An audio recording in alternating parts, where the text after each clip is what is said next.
joining us on Fox 14 News. Today we'll be talking about the South Carolina notification controversy. Okay, so tell me some information about the tariff of invention. Okay, so in 1828, Congress passed a high protective tariff that infuriated the southern states because they felt it only benefited the industrialized North. What's a tariff? A tariff is a tax on imports and exports. Okay, but isn't it a strong English demand or a southern raw cotton increases the final cost of goods on American buyers? Yes, it is.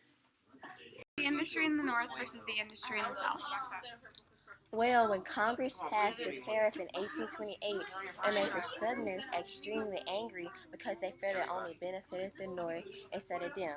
The tariff benefited American producers of cloth mostly in the North, but it made the English rarely buy raw cotton from the South anymore.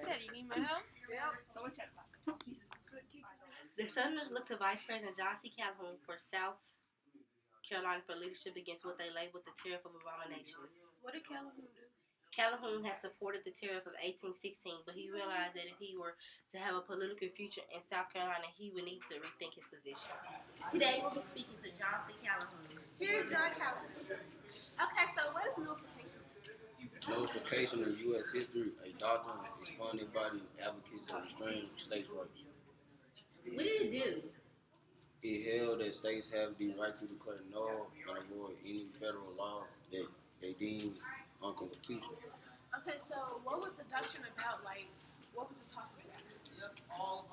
The doctrine was based on the theory that the Union is a voluntary compact of states and that the federal government has no right to exercise powers not assigned to it by the U.S. Constitution. Okay. Thank you, John. Love having you. Thank you. What is the South Carolina Ordinance of Nullification? The South Carolina Ordinance of Nullification was enacted into law on November 24, 1832. As far as South Carolina was concerned, there was no tariff. A line had been drawn. Would President Jackson dare to cross it? Jackson rightly regarded this state's rights challenge as so serious that he asked Congress to enact legislation permitting him to use federal troops to enforce federal laws in the face of nullification. Okay, so let's ask this gentleman right here. So, what do you know about the industries of the South and the North?